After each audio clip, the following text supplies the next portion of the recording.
From the Ticats Audio Network, this is Ticats Today with Brayden Neville.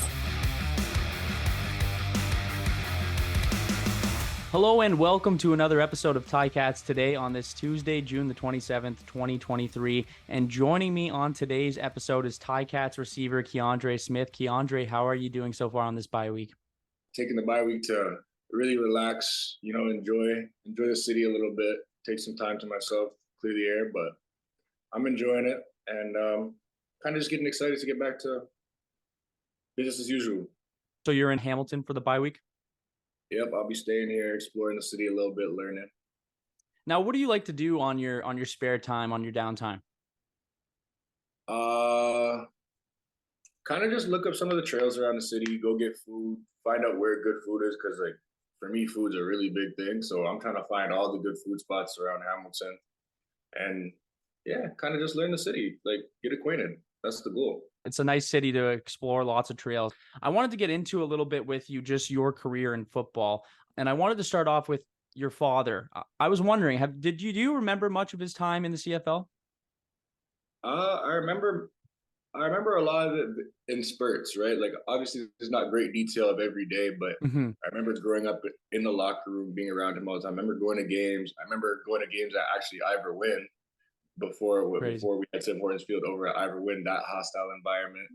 I might have had a beer dumped on my head as a kid, but who knows? And so I want to go through it. So you start off in football. I'm assuming your dad was the major contributor to you wanting to be a football player. That would be a safe assumption. He introduced me to the game, and then from then on, it was probably pretty much wraps. I played a whole bunch of other sports growing up, but as soon as I was allowed to play football, that's what I knew I was sticking with. So you decided to go to Guelph University. Just talk to me a little bit about the thought process behind choosing that school to play football. Once I got accepted into Guelph, then it was one of those things where I had to make the best of the situation that I had. And honestly, I don't regret it because it's got me to where I am today, and it's taught me a lot of serious lessons that I probably needed to learn younger rather than older, that I needed to lock in and really focus on school and the importance of education before even athletics. So that no matter what, even if this doesn't work out, there was something to fall back on. And I'm glad I learned that lesson younger than older. At Guelph University, at what point did the CFL, was it always kind of something in your mind? Or at what point did you realize hey, this is definitely something for me? Oh, when I knew I wanted to play football professionally was the second I started playing. That was always the dream. That was always the goal. It was always what I wanted to do and what I was solely focused on. That's where, but my mistake was only focusing on that and not focusing on everything else that was necessary to get there. So you get drafted by the Hamilton Ticats. What's your thought process going on? It's close to home. It's a city that you know probably fairly well, especially being in Guelph. Honestly, it was a bit of a surprise to me. I didn't think about that myself. I didn't project coming over here.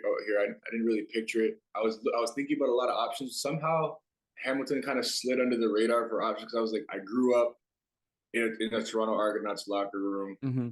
I always think about, okay, what if I go as far away as possible, which would be West Coast, BC, Saskatchewan, somewhere far away. Yeah. And then Hamilton was kind of one of those places that was sneaking under the radar. But once I got drafted, I'm like, wow, this is a city that really supports their team. It's a team that does really well, that cares about playing good, winning football. So I knew I would have a chance to be around great players, and Coach O is a great coach who I've known for a long time, since my childhood. So it was familiar face. It felt like family walking in, and I quickly fell in love with the team. Now, talk me through that first snap in the CFL. Just who was it against? What was the moment like? Just can you remember that moment? First snap in the CFL was definitely me on special teams. I don't remember what game that was. No, it was preseason against the Argos. But I just remember we were doing special teams, and I was covering. Lawrence Woods was returning in the first preseason game. And I tried to press the guy that was on me, and he beat the press. And he said, I'm like, okay, let's fine. Just catch up to him, run. When he was running away, I wasn't catching up as fast as I usually catch up to people. So I really had to dig. And I was like, I'm thinking over here, these guys are fast.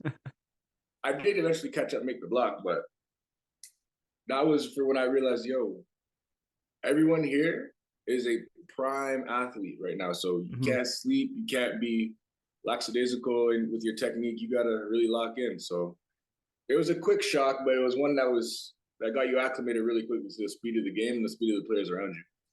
Yeah, I was talking to Gordon White, and he was telling me his first moment in the CFL, he got absolutely crushed. So, so it's funny hearing these stories and just people understanding, wow, I'm in the pros now.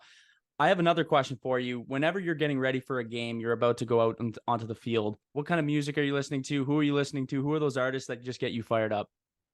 Um, Contrary to most people, I don't really listen to hype music Okay. because anyone who kind of knows me knows that like I don't need to get hyped up any more than I already am. Like my personality, the way I am, the way I stay normally, I don't need more energy. Got that natural hype. So I kind of it's for the whole day leading up to like getting into the stadium. It's kind of smooth R&B, bit of '90s R&B all the way through the day. And as I'm getting dressed in the locker room, it's like whatever the team's playing is fine. And then kind of like just before pregame, I just throw on a smaller known artist named St. John, Okay. and there's just a couple tracks there that were playing by him that kind of get me in the right headspace to play. But it's nothing that's really too fast paced or too aggressive. I like to play the game happy, right? A lot of people play the game angry. I play the game happy. If I'm not in a good mood, then I'm not having fun. Like at the end of the day, we're here to win. It's all business. But if you're not having fun, you're doing the wrong things. I think St. John, that's Roses, right? Does he sing Roses? Yeah, St. John did Okay. do Roses. My Okay. favorite track by him would be Ransom, though. Okay. Sure. Okay. Okay. So you listen to some chill music, you get hyped up, you're out on the field. Ticats fans are wild. Does that just hype you up 10 times more hearing those fans? I just feel up having the fans because it's a group of fans that there's some places where the fans are just there to be at the game and be in the environment. These fans know football. These fans know when we're doing well, when we're doing poorly. They're honest. Like if you're not doing a good job as a team and we're all playing terrible, the fans will let you know that. They're not just going to cheer you on blindly when you're not doing anything, right? They still support you, but they're not afraid to give you a boo every here and there because you guys aren't locked in. But Yeah. when you're doing what you're supposed to do and we're taking care of business, there's no greater fan base. The whole city's going to support you guys, and I kind of love that. I love honesty. So honest fans are a great thing because they're not just going to hype up when you're not doing anything.